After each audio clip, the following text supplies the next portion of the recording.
명절을 마치고 드리는 예배는 생각보다 좀 어려움이 있어요.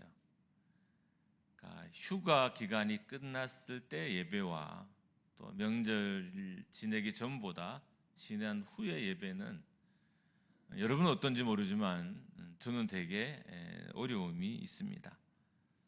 아마 명절 기간에 우리의 삶과 무관하지 않을 수도 있겠다는 생각이 들어요. 특별히 오늘은 여러분이 기도하시면서 저를 위해 기도하시고 또 말씀 듣는 여러분을 위해 기도하시면서 말씀을 들어주시면 감사하겠습니다. 성도라면 누구나 품는 의문이 있습니다.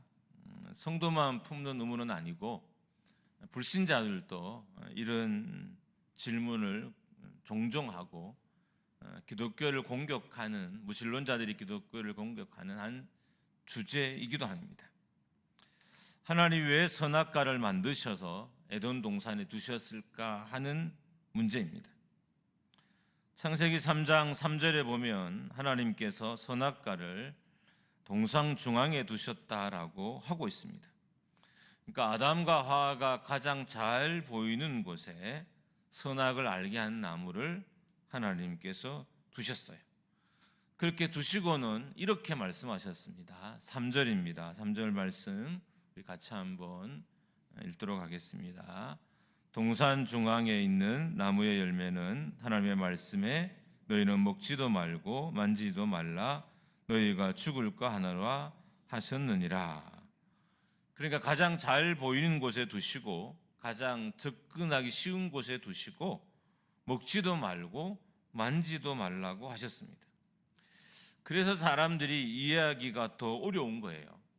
처음부터 선악과를 만들지 마시던가 아니면 선악과를 만드셨다 할지라도 인간이 발견할 수 없는 은밀한 곳에 두면 인간이 접근할 수 없고 죄를 짓지 않았을 거 아니에요. 근데 하나님이 선악과를 만드시고 동산 중앙에 사람이 잘 보이는 곳에 두시고 그리고는 사람들에게 이것을 만지도 말고 먹지도 말라라고 명령하셨다는 겁니다. 그래서 사람들은 이런 하나님의 저의를 의심하기도 합니다. 그러니까 하나님이 동산 중앙에 선악과를 두시고 시험하지 않았다면 인간은 범죄하지 않았을 것이고 그로 인해서 고통도 받지 않았을 것이고 예수 그리스도가 제물되는 일도 일어나지 않았을 거라는 거예요. 그런데 하나님이 그렇게 하셔서 이렇게 인간이 죄인이 되고 예수 그리스도가 제물되는 일들이 일어났다는 겁니다. 근데 우리가 하나님에 대해서 하나 절대로 잊어버리면 안 되는 일이 있어요. 하나님은 결코 실수하는 법이 없으신 분이라는 거예요. 하나님의 계획하심과 예비하심과 준비하심에는 한치의 실수도 없다는 겁니다. 로마서 8장 28절입니다. 우리 같이 읽습니다. 우리가 알거니와 하나님을 사랑하는 자 곧 그의 뜻대로 부르심을 입은 자들에게는 모든 것이 합력하여 선을 이루느니라. 그러니까 하나님께서 실수로 선악과를 만드신 것이 아니라는 거예요. 하나님의 의도가 있고 분명한 하나님의 계획을 가지고 하나님이 선악과를 만드셨다는 겁니다. 그럼 왜 하나님이 선악과를 만드시고 동산 중앙에 두셨을까요?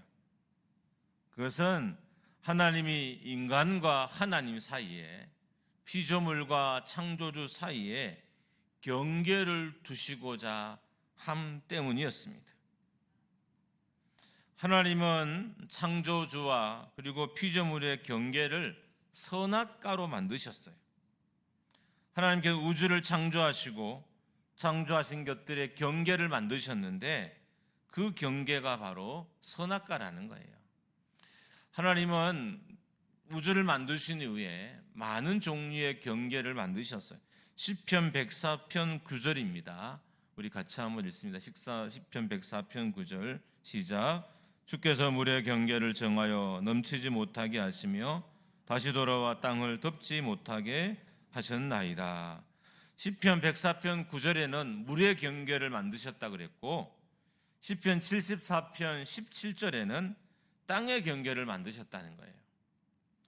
하나님 우주를 만드시되, 우주 만물을 만드시되 경계도 함께 만드셨다는 거예요. 이게 어떤 의미냐면 인간은 그 경계 안에 살아야 될 존재라는 거예요.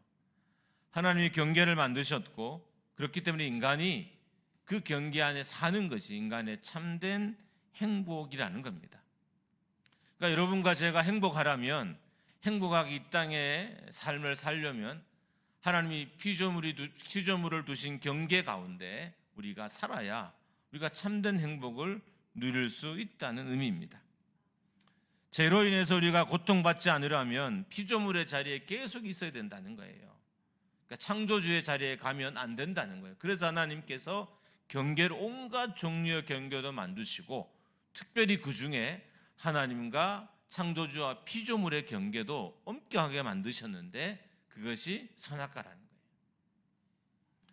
하나님 우주를 만드실 때 그냥 막 만들어 놓은 게 아니에요. 질서와 규칙으로 만들어 놓으셨는데, 그 질서와 규칙 중에 하나가 경계를 만드는 거예요. 서로 절대로 넘어설 수 없는 선을 만들어 놓으셨어요. 피조물과 창조물도 마찬가지로 절대로 넘어서면 안 되는 선을 만들어 놓으셨던 것입니다. 그런데 피조물이 창조주가 되는 일들이 일어나기 시작했어요. 이게 인류의 비극이자 인간의 비극입니다. 인류의 비극은 피조물이 창조주가 되려는 것에서 시작이 됐습니다. 인류의 비극은 인류가 하나님이 정해놓은 경계를 넘어서면서부터 시작이 됐어요. 그러니까 인류는 계속해서 선악과를 따먹지 말아야 하나님이 정해놓은 피조물의 경계 안에 있는 삶을 사는 거예요. 근데 아담과 하와가 선악과를 따먹고 피조물인 인간이 창조주가 되려고 했던 거예요. 하나님이 정해놓은 경계선을 넘어섰어요. 그래서 경계선이 무너지게 되고 인간이 불행해지기 시작하게 된 것입니다. 인간을 피조물의 자리에 계속 머물러 있게 하는 것이 선악과를 따먹지 않는 행동인 거예요. 선악과를 만지지도 말고 먹지도 않는 이 행동을 계속 지키는 것을 통해서 나는 피조물입니다, 하나님은 창조주입니다라는 것을 믿고 지키게 하셨던 거예요. 그런데 아담과 하와가 이 경계선을 넘어서 버렸습니다. 아담과 하와가 하나님이 정해놓은 경계선을 넘어섰기 때문에 인류가 불행하기 시작했고, 인류의 행복이 깨어지기 시작했고, 인류에게 하나님의 저주가 임하게 된 것입니다. 인간의 행복은 하나님이 정하신 경계선 안에 있는 것입니다. 그 선악과가 하나님이 정하신 경계선이에요. 그러니까 인간이 피조물이라는 것을 계속 인식하고 있다면 선악과가 아무리 자주 보이고 이것이 아무리 먹음직해도 그것을 먹으려고 하진 않을 거예요. 그런데 인간이 자기가 피조물이라는 것을 망각했어요. 피조물의 자리에 있을 때가 하나님을 가장 많이 누린다는 사실도 망각해버렸어요. 피조물의 자리에 있는 것이 가장 큰 행복이라는 것도 망각해버렸어요. 욕심과 욕망에 이끌려서, 성욕에 이끌려서 그런 일이 벌어지게 된 것입니다. 아담과 하와는 이 모든 것을 다 누리고 있었는데 선악과가 신경 쓰이기 시작했어요. 원래는 이 선악과가 눈에 들어오지 않아야 돼요. 그런데 눈에 들어오도록 유혹하는 존재가 있었습니다. 뱀입니다. 뱀이 아담과 하와의 욕망을 자극했기 때문에 뱀의 유혹에 넘어가서 아담과 하와가 선악과를 먹게 된 것입니다. 하나님은 인간을 창조하실 때 선악과를 먹지 않을 자유와 동시에 선악과를 먹을 자유를 함께 주셨어요. 인간이 계속해서 피조물의 자리에 머물기 위한 노력이 필요한 존재로 하나님이 창조하셨다는 거예요. 아무 노력하지 않아도 피조물의 자리에 평생 머물러 있는 존재로 창조한 것이 아니라 피조물의 자리에 머물도록 계속 노력해야 하는 존재로 인간을 만드신 거예요. 그런데 노력하지 않으면 피조물의 자리에 있지 못해요. 이 사실을 안 뱀이 아담과 하와를 유혹하게 하고 선악과를 따먹게 된 것입니다. 남한과 북한의 경계선에는 삼중 철조망이 쳐져 있어요. 근데 이 철조망은 평상시엔 잘 인식되지도 않아요. 그냥 지나다니면서 철조망을 보수하면 돼요. 그러니까 남쪽에 철조망이 있고, 정확하게 말하면 북쪽에 철조망이 있고, 그 가운데 이렇게 38선이 있고, 이게 정확한데 그냥 간단하게 제가 철조망이라고 했습니다. 그러니까 그냥 평상시에는 크게 문제되지 않는 선이에요. 철조망이에요. 튼튼하기도 하고요, 견고하기도 하고, 삼중망이 돼서 그리고 넘어올 사람도 별로 없어 보여요. 그래서 지나다니면서 별 신경 쓰지 않고, 혹시 구멍이 뚫렸는지 아니면 토사가 유출되었는지 이런 것만 살피면서 그냥 지나다니면 돼요. 문제가 언제 발생할까요? 이 경계선으로 북한이 내려오거나 남한이 올라갈 때 생기는 거예요. 내려오지 않거나 올라가지 않으면 아무런 문제가 생기지 않는데, 내려오거나 올라가려고 하면 그때부터 문제가 생겨요. 그게 전쟁이라는 거예요. 북한이 내려가는 순간 전쟁이 벌어지는 거고, 남한이 올라가려고 하는 순간 그럴 일도 없지만 전쟁이 벌어지게 되는 것입니다. 이처럼 선악과는 평상시에는 중요하지 않아요. 아무런 문제가 되지 않아요. 일상을 방해하는 것도 아니에요. 근데 내가 경계선을 넘어서는 순간, 그것을 먹는 순간 모든 상황이 다 바뀌어요. 우리도 마찬가지입니다. 피조물의 경계를 넘어서는 순간 평안이 깨져요. 아담과 하와가 피조물의 경계를 넘어서서 선악과를 먹어서 평안이 깨졌던 것처럼, 여러분과 저의 지금의 우리의 삶에도 우리가 피조물의 자리를 벗어나려고 하는 순간 하나님과 우리 사이의 평안은 깨지게 된다는 겁니다. 하나님이 피조물에게 주신 평안은 우리가 피조물의 자리에 있으려고 노력할 때 깨어지지 않는 거예요. 그런데 우리가 창조주가 되려고 하는 순간 하나님이 우리에게 주신 평안은 깨어져요. 문제는 많은 사람들이 피조물의 자리에 충실하게 머물러 있는 것을 힘들어한다는 거예요. 그래서 매 순간 자기가 창조주가 되고 싶어 해요. 자, 생각해 보세요. 밭도 내가 일궜어요. 자녀도 내가 낳았어요. 가정도 내가 꾸렸어요. 회사도 내가 만들었어요. 잘못 착각하면 내가 창조주처럼 보일 일들이 너무 많은 거예요. 그래서 인간이 피조물의 자리에 머물러 있는 것이 너무 어려워요. 왜요? 마침 내가 창조주인 것처럼 착각하게 만드는 것이 내 주변에 너무 많기 때문인 거예요. 그래서 사람들이 착각을 하고 자기가 피조물이라는 순간을 잊어버려요. 그리고 창조주가 되는 결정을 합니다. 문제는 그때 평안이 깨어진다는 거예요. 하나님과 우리의 사이도 평안도 깨지고 내 삶에 있는 평안도 깨어진다는 것입니다.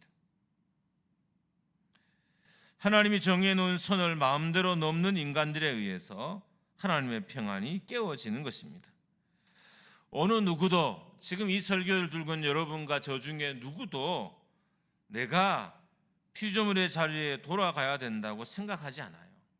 더 나아가서 지금 온 인류가 문제잖아요. 재해로 인해서, 자연재해로 인해서 엄청난 고통을 받잖아요. 이 문제를 해결하기 위해서 인류가 피조물의 자리에 돌아가야 되는 생각도 하지도 않아요. 내가 더 완벽한 창조주가 되지 못해서 이 문제가 일어났다. 그래서 미국의 입장에서는 내가 더 완벽하게 전 세계의 질서를 잡지 못해서 이 문제가 일어났다. 다른 나라도 마찬가지겠죠. 내가 더 완벽하게 세계의 경제를 잡지 못해서 이런 전쟁이 일어나고 다툼이 일어난다라고 생각할 거예요. 문제는 인류에게 닥친 이 많은 문제들은 인간이 창조주가 되려고 했기 때문에 생긴 문제이기 때문에 이 문제를 해결하려면 인류가 다시 피조물의 자리로 돌아가야 돼요. 근데 목회자도 성도들도 그 누구도 우리가 다시 피조물의 자리에 돌아가야 인류의 문제가 해결된다고 생각하지 않는다는 것에 문제가 있어요. 인류의 문제는 우리가 창조주가 되어서 생긴 문제라면 인류의 문제가 해결되는 길도 내가 다시 피조물로 돌아가는 거잖아요. 누가 와도 그런 거잖아요. 말씀이 그렇게 말씀하고 있잖아요. 그런데도 사람들이 이 사실을 안 믿고 지금 자신의 문제, 교회의 문제, 가정의 문제를 해결하기 위해서 피조물의 자리에 가려고 하지 않아요. 오히려 더 완벽한 창조주의 자리에, 내가 어떻게 하면 우리 가정을 더 완벽하게 통제할까? 내가 어떻게 하면 우리 교회를 더 완벽하게 통제할까? 내가 어떻게 하면 우리 사회를, 내 주변의 사람들을, 내 가족들을 더 완벽하게 통제하는 창조주가 될까? 여기에 관심을 가지지 피조물의 자리로 돌아가려고 하지 않는 데 있습니다. 인류의 문제를 창조주의 문제라고 여깁니다. 참 안타깝죠. 자기들이 창조주가 되어서 저지른 인류의 문제를, 지금 인류가 이렇게 기근과 전쟁으로 고통당하는 것을 창조주의 문제로 몰아붙여요. 하나님이 살아계시면 왜 이런 자연재해가 있느냐? 하나님이 살아계시면 왜 이런 전쟁이 있느냐? 하나님이 살아계시면 왜 이런 문제가 생기냐고 하나님께 쏘아붙여요. 체권이 없는 일이에요. 자기들이 창조주를 무시하고 피조물인 자기가 창조주가 되어서 생긴 문제를 이제는 창조주에게 덮어씌우고 있는 거죠. 인류의 문제를 해결하기 위해서 우리가 해야 될 일은, 교회가 해야 될 일은 다시 피조물의 자리로 우리가 돌아가는 것입니다. 여러분, 사람과 사람 사이도 경계를 넘으면 다툼이 일어나요. 감정의 경계선도 있고요, 가치관의 서로의 경계선이 있어요. 부부도 서로의 경계선이 있어요. 이걸 넘어서면 어떻게 서로 다투고 싸워요. 평안이 깨지는 거죠. 나라와 나라도 경계선이 있어요. 국경이 있어서 넘어서면 평안이 깨어져요. 하물며 사람과 창조주와 피조물 사이의 경계를 인간이 뛰어넘었는데 그로 인해서 우리 가운데 고통이 임하지 않을까? 문제가 생기지 않을까요? 당연히 문제가 생기죠. 로마서 1장 25절입니다. 우리 같이 한번 읽습니다. 시작. 이는 저희가 하나님의 진리를 거짓 것으로 바꾸어 피조물을 조물주보다 더 경배하고 섬김이라. 주는 것 영원히 찬송할 이시로다. 아멘. 피조물을 조물주보다 더 경배하는 인류를 향해 하나님의 심판은 그들의 욕망대로 인류를 그냥 버려두는 거예요. 스스로 창조주가 되어서 참 창조주에게 모든 문제를 덮어씌우고 사는 인류에 대한 하나님의 심판은 인류의 욕망대로, 욕심대로 그냥 인류를 내버려 두는 것입니다. 그러니까 인류를 향한 하나님의 심판은 인간의 욕망에 제한선을 두지 않으셨어요. 그래서 인간은 결국 이 욕망에 의해서 죽게 될 거예요.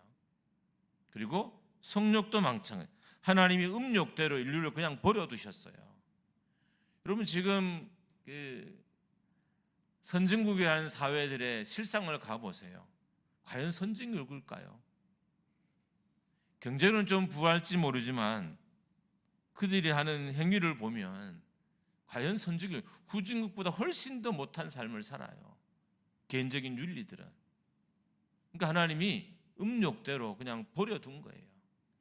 하나님이 성욕대로 버려두고 욕망대로 버려두시고 음욕대로 버려둔 것이 인류를 향한 조물주의 피조물의 경계선을 넘어선 인류를 향한 하나님의 심판이라는 것입니다. 욕망대로 이끌어 살아가고 계십니까? 만약 그렇다면 하나님이 우리를 지금 버려두신 거예요. 왜요? 내가 언제 시절에 내가 피조물과 창조주의 경계선을 넘어선 거죠. 하나님이 나를 버려두신 거예요. 내 욕망대로 살도록. 욕망이 절제되지 않은 것은 하나님의 버림과도 같을 수 있어요. 여러분, 욕망이 절제가 되나요? 원래 우린 욕망이 절제돼야 정상입니다. 말씀의 절제되고 십자가의 절제가 되고 성령의 절제가 돼야 돼요. 근데 만약에 우리의 욕망이 절제되지 않는다면 우리가 어느 순간 피조물의 자리를 떠나 창조가 되었고 하나님이 그런 창조주가 된 우리를 향하여 하나님이 심판을 행하신 거예요. 성욕도 마찬가지예요. 우리가 성욕을 절제하지 못하면 그건 어떤 걸까요? 내가 피조물의 자리에서 창조주의 자리에 간 거예요. 그래서 하나님이 성욕을 절제하지 못하도록 버려두신 거예요. 그러니까 성욕대로 살도록.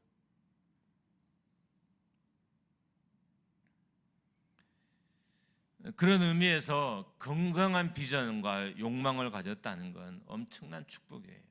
왜요? 그 사람이 아직 피조물의 자리에 있다는 걸 의미하거든요. 교회를 향한 열망을 가졌어요. 복음을 향한 열정을 가졌어요. 교회에 부응하는 간절함을 가졌어요. 예배를 향한 뜨거움이 마음에 있어요. 이 사람들은 정말 복받은 사람이에요. 아직도 그 사람은 피조물의 자리에 있다는 증거인 거예요. 근데 어느 순간 내가 교회를 다니면서 이 거룩한 욕망들이 내게서 다 사라져 버렸어요. 왜 사라졌을까요? 내가 과거 어느 순간에 창조주의 자리를 침범한 거죠. 피조물인 내가 창조주의 자리에 간 거예요. 그래서 하나님께서 욕심대로 살도록, 욕망대로 살도록, 성욕대로 살도록 그냥 버려 두신 것입니다. 로마서 1장 28절입니다. 우리 같이 한번 읽습니다. 시작. 또한 그들이 마음에 하나님 두기를 싫어하며 하나님께서 그들을 그 상실한 마음대로 내버려 두사 합당하지 못한 일을 하게 하셨으니. 하나님께서 피조물의 경계선을 넘어선 인간들을 상실한 마음대로 내버려 두셔서 합당한 일을, 좋은 일을 하지 못하게 하셨다고 하고 있어요. 표준 세번역에 보면 해서는 안 될 일을 하도록 내버려 뒀다 이렇게 번역된 거예요. 하나님이 피조물의 자리에 있지 않고 창조주의에 간 그 인간들에 대해서, 그 사람들에 대해서 해서는 안 될 일을 마음대로 하도록 그냥 내버려 둔 거예요. 여러분, 지금 전 세계가 해서는 안 될 일을 하는 거잖아요. 왜요? 피조물의 자리에 있을 인류가 창조주의 자리에 갔고, 그리고 자기가 창조의 자리를 침범해 놓고, 그래서 인류가 불행하게 해놓고는 모든 원인을 하나님께 덮어씌우고 있기 때문에 창조주의 문제라고, 하나님의 문제라고. 안타깝게 많은 사람들이 지금이라는 많은 문제들을 하나님의 문제로 덮어씌워요. 하나님이 살아계시면 이런 일이 일어날까요?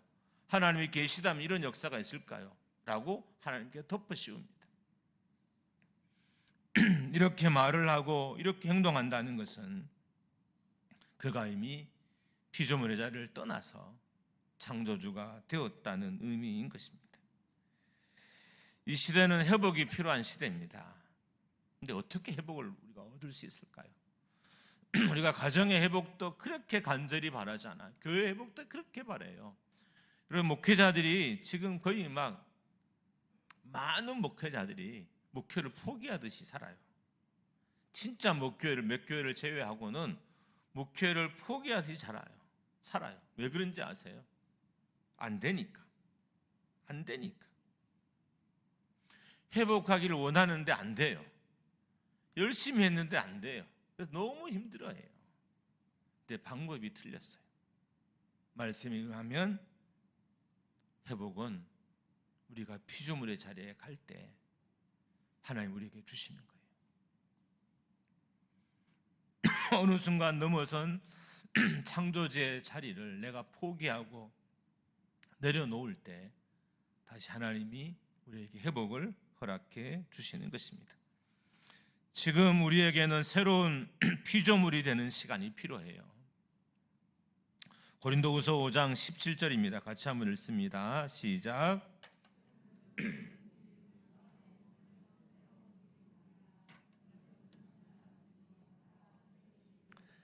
그러니까 우리를 다시 피조물의 자리로 돌아가게 하는 게 예수 그리스도라는 거예요. 회복은 우리가 피조물의 자리로 돌아갈 때 회복이 일어났는데, 그렇게 피조물의 자리로 돌아가게 하시는 것, 새로운 피조물 되게 하시는 분이 예수 그리스도라고 우리에게 말씀하시고 있습니다. 우리가 그리스도가 우리를 피조물의 자리에 돌아가게 한다는 겁니다. 그리스도가 파괴된 피조물이 아니라 하나님을 창조주로 인정하는 새로운 피조물로 살게 한다는 거예요. 그렇기 때문에 예수 그리스도를 믿어야 되는 거예요. 예수 그리스도를 주인으로 모시면, 예수 그리스도를 믿으면 나는 새로운 피조물이 돼서 피조물의 자리로 다시 돌아갈 수 있게 되는 거예요. 그래서 예수님이 이 인류에게, 하나님이 인류에게 예수 그리스도를 주신 것입니다. 예수를 믿어야 새로운 피조물이 되고 창조주를 온전히 예배하는 자리로 돌아갈 수 있습니다. 그리스도가 달렸던 십자가에 우리 자신을 못 박아야 다시 피조물의 자리로 돌아갈 수 있고, 그리스도와 함께 내 욕심과 정욕이 다 죽었다 다시 살아나야 그리스도를 주인으로 모셔야 우리가 새로운 피조물로 살아갈 수 있게 되는 거예요. 그때 다시 잃어버렸던 평안과 우리가 회복을 누릴 수 있게 되는 것입니다. 인간의 회복은 다시 피조물로 돌아가는 것입니다. 특별히 그리스도 안에 있는 새로운 피조물은 창조주와 피조물의 경계를 지키는 존재입니다. 여러분과 제가 그리스도 안에 새로운 피조물이 됐다는 것은, 이 새로운 피조물은 창조주와 피조물의 경계를 철저히 지키는 존재가 되길 바라는 마음에서 하나님이 예수 그리스도로 말미암아 새롭게 창조한 사람이에요. 인류예요. 그러니까 여러분과 저는 예수 안에 새로운 피조물이 된 사람이잖아요. 우리가 정말 새로운 피조물이라면 이 경계를 넘는 일을 행하면 안 된다는 거예요. 끊임없이 피조물의 자리에 있기 위한 싸움이 오늘도 있어야 하고 내일도 있어야 하고 계속 우리 가운데 있어야 한다는 것입니다. 교회의 회복, 인류의 회복, 교회와 인류가 피조물의 자리로 돌아가는 것입니다. 창조주처럼 살았던 삶을 버리는 것입니다. 많은 사람들이 창조주처럼 사는 삶을 못 버려요. 그래서 피조물의 자리로 못 돌아가는 거예요. 왜요? 멋있거든요. 내 마음대로 결정하고 살면 멋있고, 내 뜻대로 살면 멋있어요. 내 마음대로 돈을 써도 멋있고요, 내 마음대로 권력을 써도 멋있고요, 내 마음대로 내 인생을 써도 멋있어요. 그래서 피조물의 자리로 못 돌아가는 것입니다. 하나님이 선악과를 동산 중앙에 두신 것은 하나님과 피조물 사이에 절대로 넘으면 안 되는 선이 있다는 것을 알게 하시기 위함이었습니다. 그런데도 인간은 선을 넘었습니다. 하나님은 선을 넘은 인간들에게 욕망대로, 특별히 성욕대로 살도록 방치하셨어요. 그러니까 창조주로 살도록 방치했어요.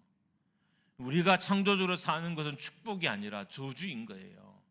여러분과 저는 피조물로 사는 것이 우리의 회복이자 우리의 본질이자 우리의 본래의 삶인 것입니다. 여러분과 지금 여러분과 저는 욕망의 끝판왕을 세상의 가운데 보고 있어요. 욕망이 막 드글드글 끓어요. 욕망 덩어리들의 세상이에요. 날마다 보고 경험하지 않나요? 세상이 성욕으로 차고 넘쳐요. 날마다 보고 있지 않나요? 우리 주변의 가정들과 문화들과, 우리가 요즘 왜 세계 여행을 많이 다니니까 여행을 가도 나라들이 얼마나 성욕으로 넘치는지 수없이 우리가 경험하고 있습니다. 이 모든 잘못된 욕망들을 멈추려면 어떻게 할까요? 다시 피조물로 돌아가야 되는 거예요. 왜요? 언젠가 이 욕망이 여러분과 저를 삼킬 거예요. 우리가 다시 피조물로 돌아가지 않으면 언젠간 이 잘못된 욕망이 우리 교회도 삼키고 여러분의 인생도 삼키고 다 삼켜버릴 거예요. 여러분, 욕망이 아담과 하와도 유혹을 했는데 욕망이 여러분과 저라고 유혹하지 못할까요? 사단이 우리의 안에 욕망을 사용해서 여러분과 저를 못 무너뜨릴까요?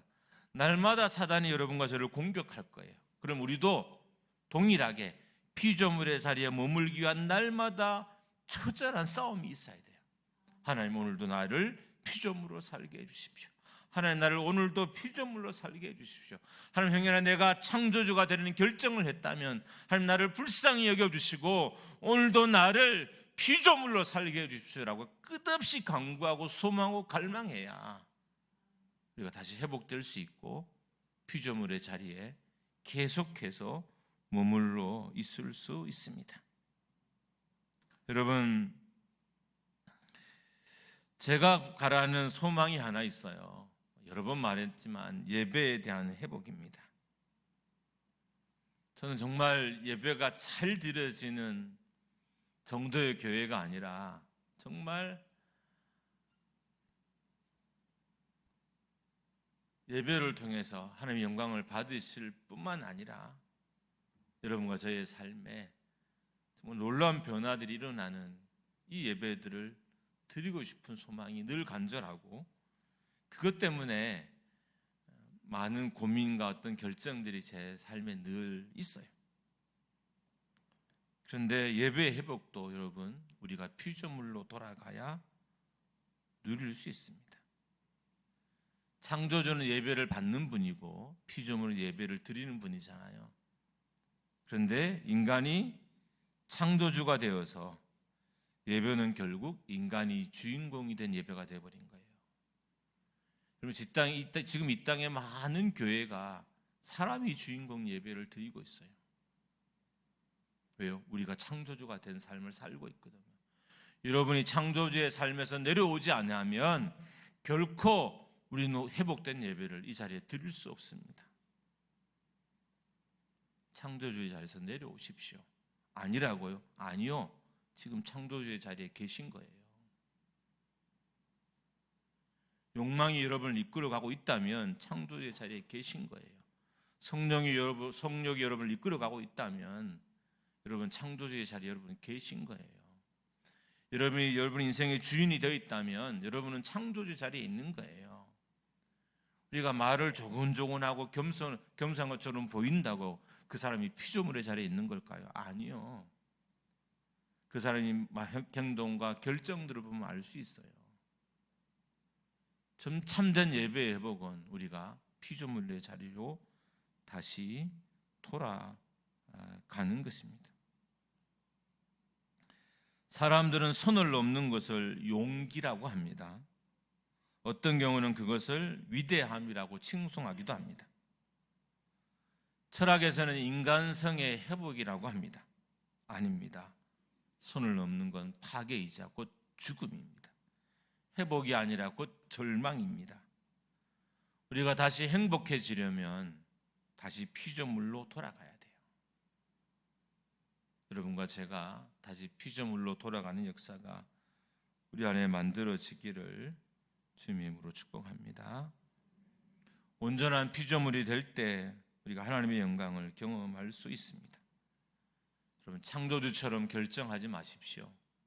창조주처럼 말씀하지도 마십시오. 창조주처럼 행동하지도 마십시오. 그럼 경계선이 무너지고 불행이 우리에게 닥쳐오게 될 것입니다. 인간의 회복은 다시 피조물로 돌아가는 겁니다. 인간 성의 회복도 피조물로 돌아가는 것이고 인간의 행복도 다시 피조물로 돌아가는 거예요. 우리 교회가 다시 피조물로 돌아가는 새로운 그리스도 안에 새로운 피조물 되는 역사가 충만하기를 주님의 이름으로 축원합니다.